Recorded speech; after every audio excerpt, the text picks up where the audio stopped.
संगवारी हो, जय जोहार, जय सतनाम, जय छत्तीसगढ़।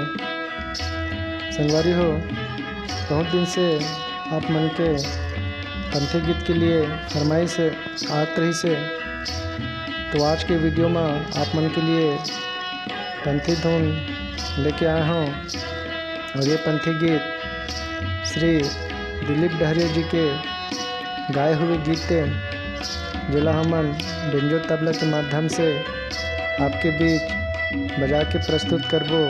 तो वीडियो ला अंत तक जरूर देखो, तो लेवाओ, आनंद लेवाओ और सीखे के प्रयास करो।